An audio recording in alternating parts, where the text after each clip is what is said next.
Greetings, my brothers and my sisters. I hope I find you well. I hope and trust that you are still in God's grace and that His mercies are new every morning.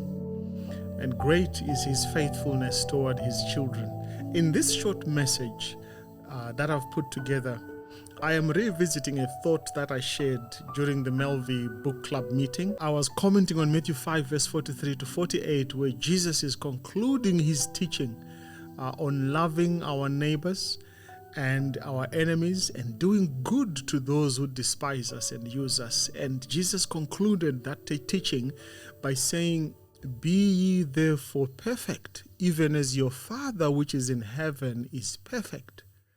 Someone gasped and said, "How can it be that relationships are for holy or righteous people?"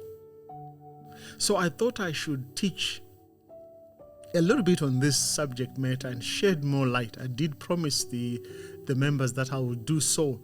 And I encourage you to watch to the end, because in the end, I outline in part 3 of this video attributes or principles of holiness or holy people, or principles that holy people bring into their relationship. So don't go away, don't skip this video, watch until the end.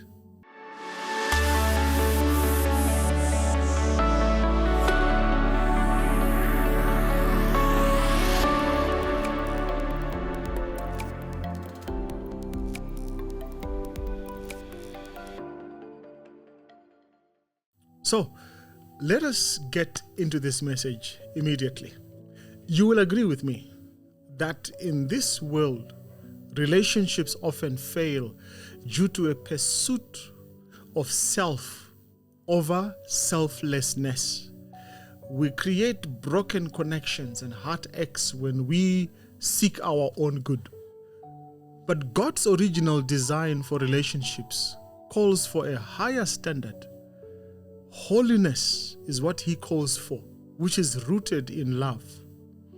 This is why Jesus taught us to love God and to love others deeply. Seeing that love is the essence of all commandments, Matthew 22 verse 37 to 40, our relationships are meant to reflect God's nature, a standard only holy people should espouse, which means those who are aligned with God's heart and can truly uphold God's love. And so, without understanding and living out that divine love in our lives, relationships fall apart. And often they fall apart on the weight of selfish desires and unmet personal expectations. And so firstly, let me outline perhaps the divine principle of love in relationships. This is part 1 of this message. What is the divine principle of love? Why did Jesus command love for God and love for neighbor and for enemies? You see, my friends, Jesus' emphasis on love as the foundation of every relationship is very pivotal. When He calls us to love God with all our hearts and to love our neighbors as ourselves, this is Matthew 22, verse 37 to 39, Jesus is actually outlining a divine design. Because love flows from God to us and to others. Without this connection to God, human love by itself is incomplete and is often self-centered, and it will result in hurt and brokenness. Whereas holiness involves aligning with the flow of love and understanding it as an essential ingredient to genuine relationships that are fruitful. Remember, when God called Abraham, He said, "I'm calling you to holiness." Our relationship will be defined by holiness. God's command to Abraham was, "Walk before me." Go ahead, live your life, but walk blamelessly. Be holy, be perfect. This was an invitation to a relationship with God that was based on purity and on obedience. and humility. Abraham demonstrated this holiness in his interactions, especially if you look at how he interacted with Lot, his nephew, his brother's son. Abraham's choice was to avoid strife. He said, we are relatives, we shouldn't fight. So Lot, I'll give you the first choice of land. You can read the story in Genesis chapter 13.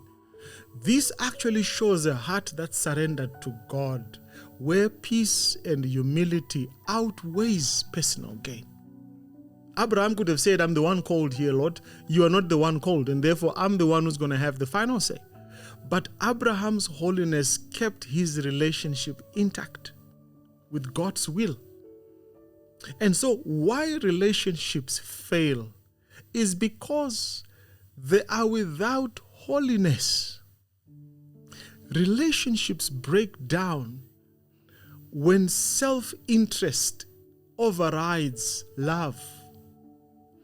This me-first mentality is so prevalent today that it is responsible for breaking relationships. If you read James chapter 3, verse 16, you will see that selfishness breeds conflict and every evil practice, whereas real love, as taught in Scripture, confronts this selfishness and breaks it down by acts of kindness. Philippians chapter 2 implores us to value others above ourselves. And it echoes the principle of the heart of Christ, who made himself a servant for our own sake. So love and holiness are inseparable. Without holiness, which is being set apart for God's purposes, selfishness will erode the foundation of any relationship. I don't care who is involved in it. Secondly, which is part 2 of this message, allow me to address the trait of divine love as taught in 1 Corinthians chapter 13. The Apostle Paul outlines a trait that distinguishes divine love from the selfish human love. This love is the standard of holiness in relationships. It's one that mirrors God's own character and is critical for lasting relationships that cannot be shaken or moved. This is what it means to build on the rock. The first trait is patience. So holy love endures without rushing or pressuring others. Patience is its virtue, which reveals a heart that's content in God's timing. You're not rushing it. Secondly, this love is seen by kindness, which shows a spirit of compassion, breaking down the barriers and fostering connection with others. There's no envy. That's number 3. No envy. Holy love celebrates other people's successes without expressing jealousy. Envy reflects a lack of trust in God's plans for your life. And so you tend to fight others. And this love is also fourthly seen by humility. There's no pride, no boastfulness in this love. True love does not seek its own elevation. It does not seek its own honor, but the elevation and honor of others. Because pride erodes relationships while humility builds them. This love, this divine love, is one of respect. There's no rudeness in this one. People respect each other as images of God, treating them with dignity and respect. There's selflessness. That's number 5, I think. There's no self-seeking in this one. Relationships flourish when people seek other people's well-being and welfare. When we prioritize others, we share our growth, and we also are saying we are not seeking for personal gain, but the gain of others. This love is also seen by calmness. Calmness, not easily angered. Holy love is stable. It is not reactionary. Not at all. Anger, we know, it divides people, while calmness fosters peace and unity. There's a lot of forgiveness in divine love, and we keep no record of wrongs. It's a love that forgives and mirrors God's grace for humanity. We don't hold on to past wrongs because we know they impede relational healing. And there's truthfulness in this relationship. Truthfulness, which means we rejoice in that which is truth, and we despise or hate deceit. Truth builds trust, which is the bedrock of every strong relationship. If you are to be resilient, it means bearing all things and believing all things and hoping in all things, enduring in all things. You need this holy love because it is the only one that perseveres. It withstands trials and remains faithful and steadfast.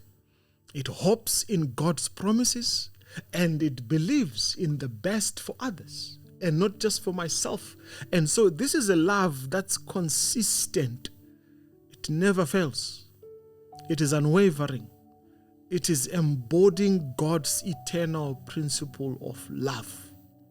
So we have to address this me-first generation in today's society because there's a lot of self-centeredness. There's a lot of promotion of individual desires over a collective good for the relationship.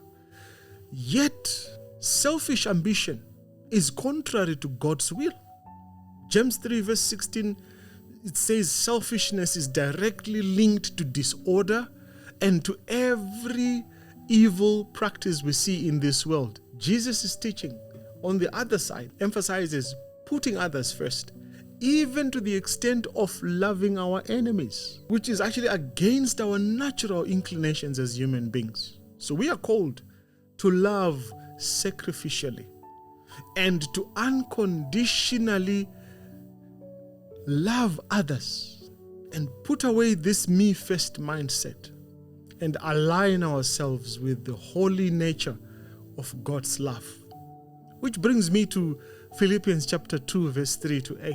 We are taught and reminded of Christ's self-sacrifice. Jesus' life, as you look at it, exemplifies a divine love where he made himself nothing and served others, seeking not his own gain, but the gain of others.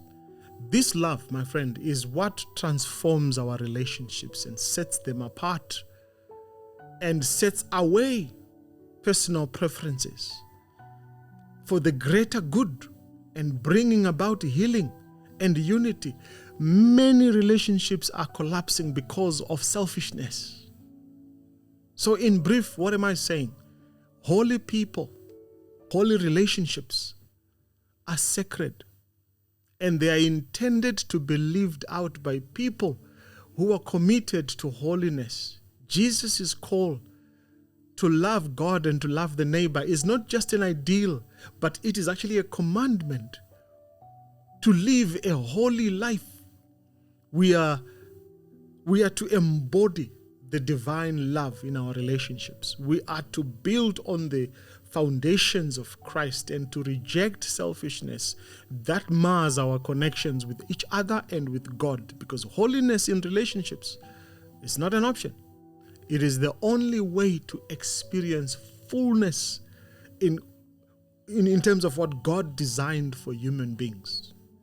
In a world that's driven by self-interest, we should be, as God's children, seek God's help to cultivate the traits of love as taught in 1 Corinthians chapter 13. It is a better way and a higher way, reflecting God's holiness in our relationships. You see, we need to ask God to remove selfishness and to fill us with his love so that we can live a life that's pleasing to God. And we can impact others, especially those we relate with, for his kingdom. Because relationships truly are for holy people. Those are the people who walk in love, in humility, and in obedience to God's call and purpose. Without holiness, my friends, our relationships are doomed to fail. Our relationships are doomed to sink into oblivion. And we are mostly going to be caught up, and we will falter and we will sin, and we will not be able to live according to God's will. So I'm calling you today, wherever you are, whatever you're doing, whatever relationships you have, whatever challenges you're facing in your relationships, put God and others first before you. Put others first. Love others and value everyone. That's what love means. Love. Love others and value everyone. Because we are all created in the image of God. And love is best expressed.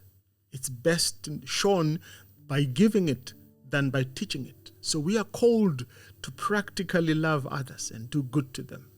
Thank you, my friends, for taking time to listen to this. I hope it's been refreshing and it's been opening your mind and your apertures to see beyond yourself, because love is divine. Be blessed.